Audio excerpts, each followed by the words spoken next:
Welcome back, everyone. And as you know, we are always bringing you a woman that you should know. I'm really excited to introduce you to Madie Caffery from Made Fitness. And we're here to hear her story. So tell us first a little bit about your Pilates studio, where it's located, and what that looks like for you. Yes, so I do not own Aura Pilates, but I work there. Okay. I have a studio in my home, so that's kind of the Made Fitness, the pink reformer. Oh, I love that. Okay. Yeah, so that's where I teach Pilates out of. So the group classes are going to be at Aura. They just opened a new studio in La Quinta. Oh, nice. So I've been there getting to know kind of the Cali Tampico area. So very nice. That's been great. And then I also teach the strength training classes out of La Quinta Nutrition and Brow Bar. So that's going to be right by the UPS and Sam's Korean barbecue, I think it is. Okay. So I do weightlifting, strength training there. Oh, interesting. So a little bit of everything for the workout. Yeah. I love it. And you do a lot of physical things, and you always have for a long time. Yeah. Ballroom dancing. Yes. Very niche. She's very tall. She's very tall. So was it hard to find a partner when you were doing that? It was. So they make a couple different sizes of the heels. So I was usually in the pretty short junior heels. Yeah. It wasn't a huge deal, as you're a little girl, because they don't want you. You already look like an adult, and you have the full makeup and the tan, and it's like, okay, we don't need 3-inch heels. So, you kind of just go with the flow, and my instructor was about my height, so it turned out okay. And you did that for a while. You competed and everything. Yes. How was that? It was incredible. It's a very unique industry, just because it's kind of all kinds of people. So for me, it's like I tried to play the basketball, the volleyball, the tall people sports. Sure. And so I kind of felt a little bit of pressure, to be good at something that you're supposed to when you're tall. Not my thing. So ballroom dance was kind of just a catch-all for me. Right. And I drove by the studio one day with my mom in the car, and I was like, Mom, you need to stop the car. And I was like, I want to do that. Yeah. So ever since then, it's been just a full journey. And I was like, I want to be the best I can be, see how far I can take it. And then that was that. Go from there. Yeah. So always obviously very physically involved in different things. Yeah. And you had a huge health diagnosis. Yes. Which I'm excited to talk about, because I don't think that people actually understand what it's like to have type 1 diabetes. Yeah. My younger brother, has it, and I have watched that struggle. So let's definitely talk about that. So how old were you when you were diagnosed? I think I was 8 years old about. So it was not a super, super little kid, not a baby, thankfully for my parents, but a young kid. So I remember a little bit of, the good old days before you have to worry about what you're eating and just everything. So that was pretty shocking. And I mean, as a kid, I was a little bit, chubbier, overweight, but there was a point where I was so thin. Like I remember one day distinctly, I was putting my pair of jeans on and it just fell to the floor. And I was like, that's not good. Wow. That's not right. I was super, super behaved in school. I'm like a really big people pleaser. So I had this thirst that was so unquenchable, and it's like I had to drink so much water, and then obviously as you're chugging water, then you have to go to the bathroom every 10 minutes. So at school I would start to get some comments from my teachers, and they're like, what's going on, like why are you wandering the hallways, like to go to the bathroom? I'm like, no, I actually have to use the bathroom. And then I did get diagnosed shortly after that. So that was a big wake-up call. And like you said, the life before. Yes. So you have to monitor what you eat, your blood sugar all the time, your insulin. That's a huge responsibility for an 8-year-old. It is. Yeah. It is. Yeah. And back, in that time, it's better than growing up in my parents' time or whatever, but there's so much new technology that makes it easier for me now than it was back then. Right. And so, and I know that when you're physical and you have that, that's also an additional balancing act. Yeah. Right. So do you still inject yourself with insulin, or do you have the? I don't. So I have an insulin pump. So if you ever see something on my body and they're like, what's that weird big little lump? It's just my robot parts. So I have that. And then what's familiar to most people is the glucose sensor. So a lot of people just have them, I don't want to say for fun, but just to see how just to monitor affect it. But I wear that all the time. And that streamlines a lot of things for me. So yeah. it'll let you know if something's wrong, Right. and it won't stop until you fix it. Right. Well, I mean, my brother, maybe he's just stubborn, but it took him a long time to sort of say, to get the pump. Yes. Because you're like, I don't know if I want this on my body all the time. Yeah. And I want to do whatever, wear clothes, whatever it looks like. That's like a whole thing to finally convince yourself that it's the best thing. Yeah. Especially as a woman too. It's like, I mean, now I'm so confident about it, and I love sharing that information with people. Right. And because, you know, everywhere you go, if there's something on your arm, you're like, what's that? What's that? I'm like, here we go. Yeah. Okay. But I love telling people about it, and I think it's really important because a lot of people have type 2 diabetes. So a lot of similar, you know, things there. Yeah. So I think it's really important to educate and kind of dismiss and shut down any of the things that, you know, aren't necessarily true. Right. I'm sure you heard, like, I didn't get it from eating too much sugar. Right. It's not like that at all. You can't really help it. Even type 2 diabetes. I mean, diet's a huge factor, but genetics are a huge, or a bigger factor, I should say. Exactly. Exactly. And so you've been in the Valley here for about 5 years. Yeah. Where did you come from? I came from Wisconsin. That's right. So the land of cheese and dairy, all good foods. Yeah. What brought you here? I actually met my now husband here. Oh, okay. So he's 3 generations in Palm Springs. Oh, wow. And obviously, you know, after we met, it was kind of a little long distance situation for a while. And I was finishing college in North Carolina. So I always knew that I wanted to come back here. My grandparents were the snowbirds that I make fun of nowadays. Like clog our streets during the season. Yeah. Yes. So I was coming out here as a super, super young girl, a baby even. And it happens that Cody, my husband, lived in the neighborhood that was literally right next to it. Oh, really? So it's so wild. Yeah. Oh, my gosh. And then how did you guys meet? My dad used to live out here for a little bit. So, you know, as a late high schooler coming into college, I was like, I want to be in California. Everyone's so cool there, you know, compared to the Midwest. And I spent some time with him in the summer, unfortunately, but I still loved it. Yeah, I was going to say, if you do it in the summertime, you know you can make it. Yeah. And we ended up meeting while I was in college, and the rest is history. Did you go to college to be like a fitness trainer, or? I didn't. So I actually studied retail merchandising or visual merchandising. It's kind of a very little sector of interior design, stuff like that. But I always liked arts, never a numbers person. I've always been kind of a creative. Yeah. So I studied retail merchandising, and after that, it was 2020. So kind of right when COVID hit. Which was a big challenge, and Cody and I were getting pretty serious, so we kind of had to decide, like, I mean, he already knew he wanted to live in California forever, but it was like Wisconsin or California. I'm sure Wisconsin is amazing. It's great, but super partial to California, so I hear you. Not as good as here, but I moved out here, and then I kind of realized there weren't any retail opportunities because everything was closed. So I was like, I got to shift gears. Yeah. Not good timing. You know, and so many women that we've talked to literally had that COVID pivot. So I mean, it's like literally. So tell us about your COVID pivot. Yes.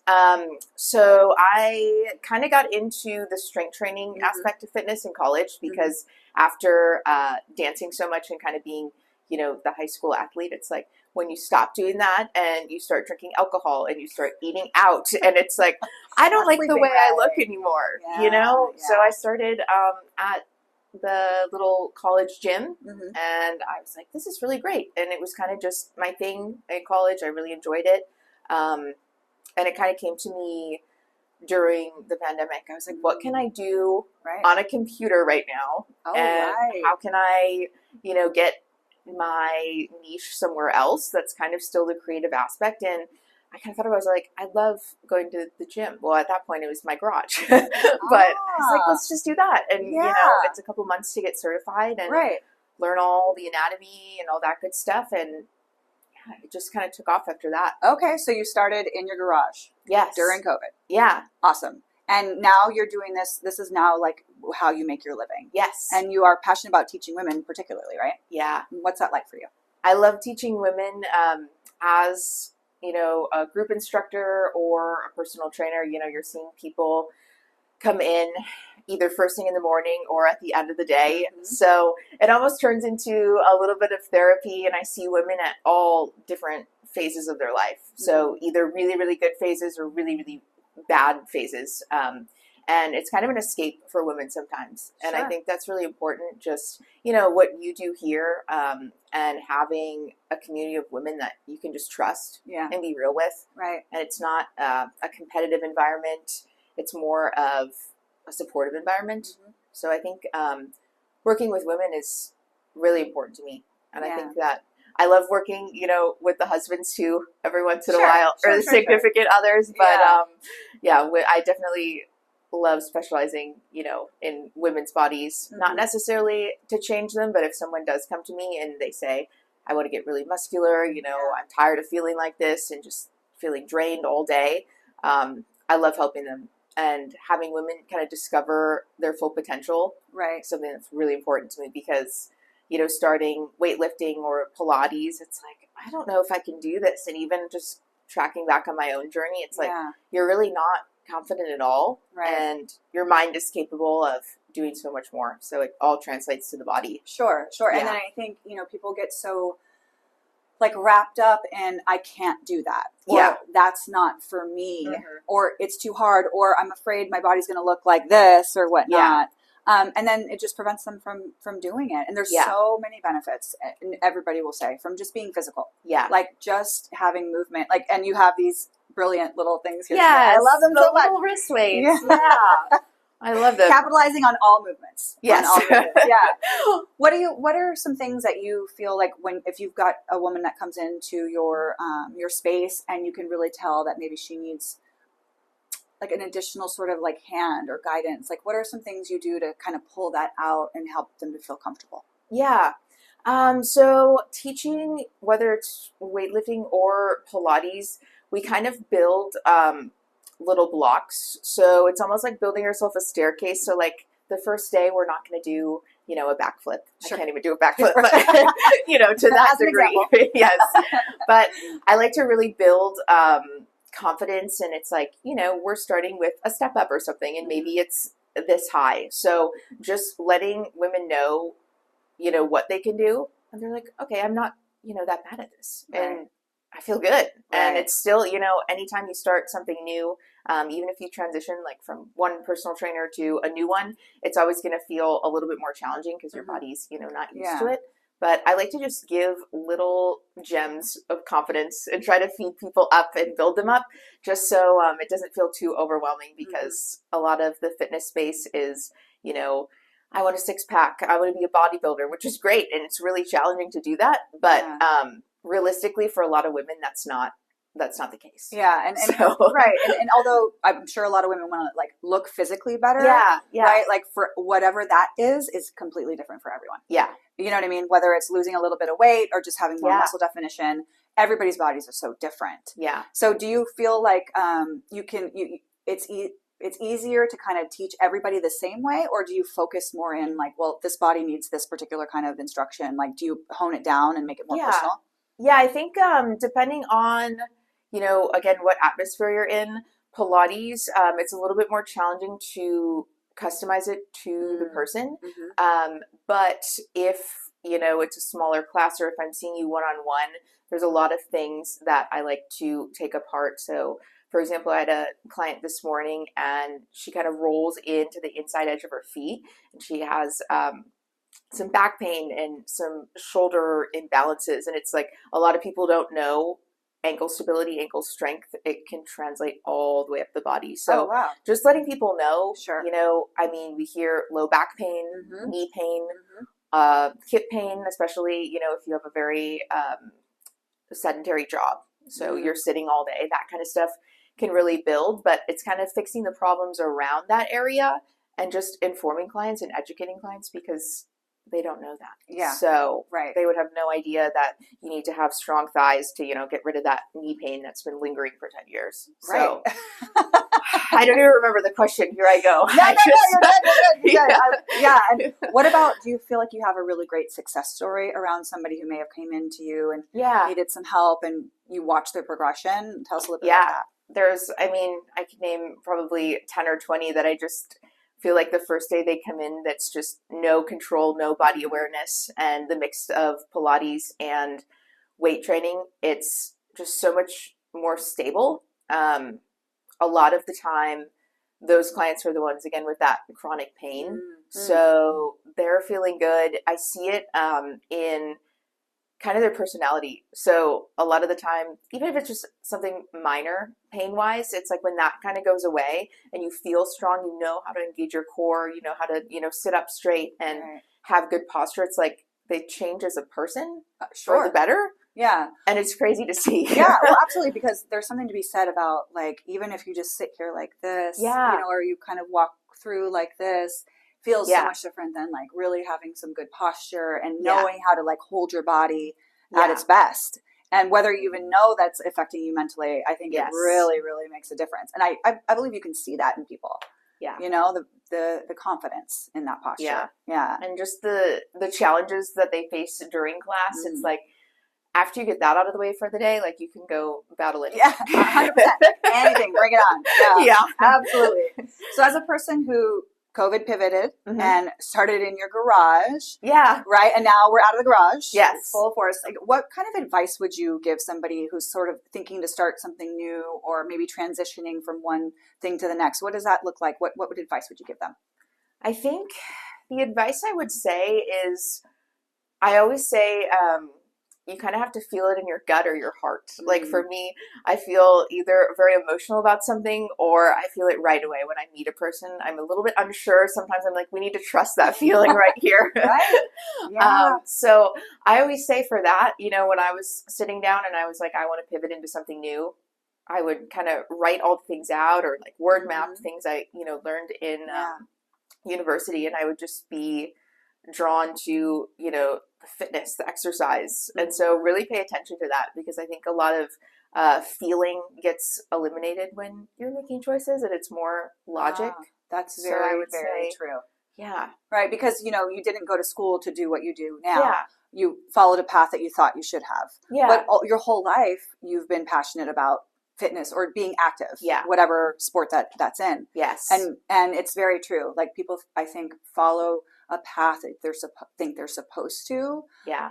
And when you can kind of mix your creativity with your, physical passion, I mean, like, how can you not win with that? Yeah. How can you not win? And does your husband support your business? Of course he does. He does. Yeah. He's become quite the workout aficionado too. Oh, wow. Okay. Okay. A lot of my coworkers too admire, how he's improving. Just, as men, there's some stereotypes about, like, having weak legs or whatever. Sure. And they see him doing leg workouts and stuff like that. They're like, wow, this is great. But it definitely helps to, especially if, you do have a partner, trying to start fitness with them. Okay. And any tips on that? I would say hire a professional like me. Don't try to start it on your own. Yes. There's a reason. Yeah, I hear you. Always hire the professional. Yes. I would assume the same applies in real estate too. 100%. Yeah. People think they can do your job. Right? We run into this all the time. Christina and I are always talking about it. Yeah. People think they can do your job. Like, they know all the things and they can do it. Yeah. But when it comes down to it, no, that's not true. Right? Yeah. Like, I mean, same with you. Exactly the same with you. So many myths. It's just like the diabetes myths. There's the fitness myths, everything. Yeah. What's the number one diabetes myth that you really want to just say, no, that's not? I think a lot of the times people get confused, with type 1 and type 2. Yeah. Speak to that. So I think there's a lot of times where people are giving me unsolicited nutrition advice, which I appreciate. You're like, because I've been having this my whole life. Yeah.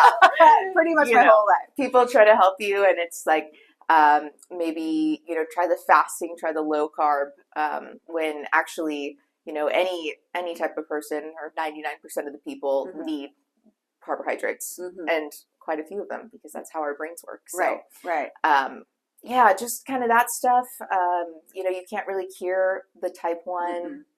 It doesn't really matter, I mean, fitness helps, but there's no cure. And I know there's best practices, but I think essentially what I would say, if you know someone with, whatever type of diabetes, is just maybe go in with more of a listening ear, than a talking ear or talking mouth, I should say. Very good point.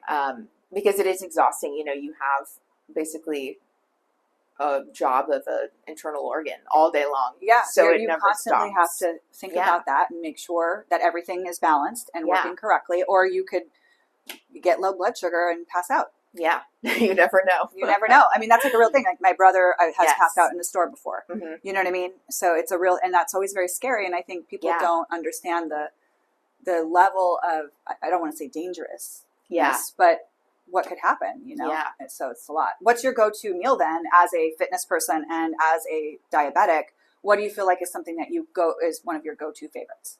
Yeah, just balance-wise, I learned first when I got diagnosed, we're not going to eat just plain carbs. Like, we're not going to have just a bowl of pasta or pizza. We have to pair it with fat, fiber, protein. So in fitness, always emphasizing protein. Mm-hmm. I mean, I'm sure you've heard it 1,000 times. Yeah. But when clients come to me and, protein in the morning. Yes.